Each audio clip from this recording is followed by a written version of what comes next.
I went climbing in Kyrgyzstan with base camp near 11,000 feet or around 3,300 meters, and climbing to altitudes over 15,500 feet or over 4,700 meters.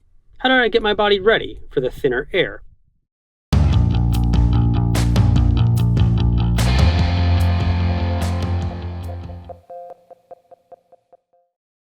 Hi there, I'm Jason. About 4 months ago, I was wrapping up getting ready to head to Kyrgyzstan.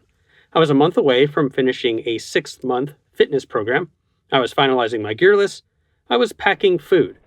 But I also happened to live in Colorado with ready access to 14,000 foot or 4,300 meter peaks. So in the final month leading to my trip, I spent some time making sure I was climbing to and sleeping at higher altitudes. Pre-acclimatizing for my trip, that is, developing more oxygen-carrying red blood cells so that I would be already used to the thinner air before I ever reached base camp. While my location is an advantage, I also have a full-time job and a family and limited time to try and make my acclimatization trips happen. So I thought I would just walk through my last month of acclimatization training and be real about its imperfections, but also acknowledge how it did help my trip.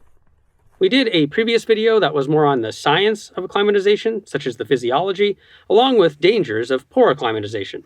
There's a link in the description, and I'm not going to rehash it all here, but I do want to highlight a few points because it plays into how I planned my month of pre-acclimatization. First, the body starts acclimatizing very quickly, with our kidneys releasing erythropoietin, or EPO, a hormone that stimulates the production of more red blood cells.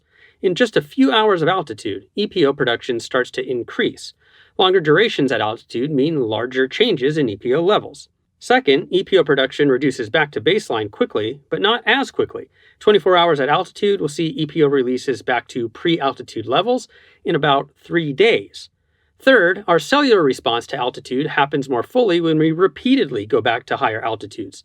Adenosine, which signals cellular adaptations to low oxygen, shows up in greater levels in our plasma when we re-ascend to altitude in comparison to a first ascent to the same altitude.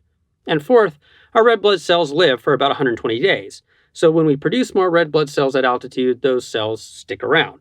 The long and short of it then, for someone like me who has access to the heights but can't just spend days on end up there ignoring my work and my family, is that there is a benefit to going up to altitude every 7 to 21 days or so, as we can kind of accumulate an ability to adjust to altitude. That's what I did, go up to altitude every week. However, I also had the additional complication of the weather. There was no guarantee that the weather would be good on the weekend days I had available to go into the mountains. And while camping in reasonable wind or precipitation often isn't too difficult, summertime bad weather in Colorado means lightning, and that's not something my tent fly can protect against. So what happened was a 4-week progression of altitude exposure. The first week happened to be my weather week. There was no place within reasonable driving distance that would allow for an overnight trip free of afternoon or evening lightning danger. But I could do an alpine start, day hike to a summit, and then get back below treeline before the storms set in. A few hours spent above 12,000 feet, about 3,650 meters, is an okay starting point, so that's what I did. There was also the added benefit of that trip being a vertical gain training climb in line with the fitness training program I was doing. This wasn't a technical climb, it was a hike, but the point was to focus on working my legs and getting used to feeling my heart rate and respiration work harder due to the thin air. The next week, I spent a night sleeping just below tree line at 11,500 feet or 3,500 meters. That's already above the base camp altitude in Kyrgyzstan. Further, after setting up camp and sleeping there overnight, I continued up to summit a peak over 14,000 feet, 4,300 meters again, the next day. So I got more physiological adaptation time at an even higher altitude. Week 3, I slept 1,500 feet higher than week 2, right around 13,000 feet or just around 4,000 meters.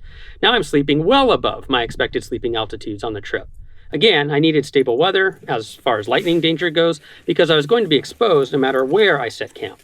It was windy and that sucked a bit, but it was rain and lightning free. Finally, the last week, 1 week before I boarded a plane for Kyrgyzstan, I slept about as high as I could, around 14,000 feet, 4,300 meters. I had to travel a good ways to do it, as the weather on the mountains nearest to me was pretty bad. This was also the heaviest carry of my 4 trips. I needed water, because I couldn't be sure of a water source on a summit that might be devoid of snow. Again, though, not too bad from a fitness perspective either. So, 4 consecutive weeks of increasingly higher altitude exposure, That also allowed me to work on my fitness was how I rounded out my preparation for Kyrgyzstan. There'll be more about the actual trip in upcoming videos, but I definitely found the preparation helpful. I immediately slept well in our Kyrgyzstan base camp, and while working hard, I didn't feel the altitude much on the peaks that we climbed that were only about 450 meters or 1,500 feet higher than what I had slept at just a few weeks earlier. Do you have access to mountains that will help with your pre-acclimatization? Does pre-acclimatization factor into your trip preparation? Tell us about your opportunities or constraints in the comments. Thanks for watching this video. Please like, subscribe, and share if you want to support us. For more information, you can go to our website at www.shortguysbetaworks.com. You can watch that video I mentioned that goes deeper into the physiology of acclimatization, or you can check out our entire expedition planning series. See you next week and keep on getting more out of that big outside.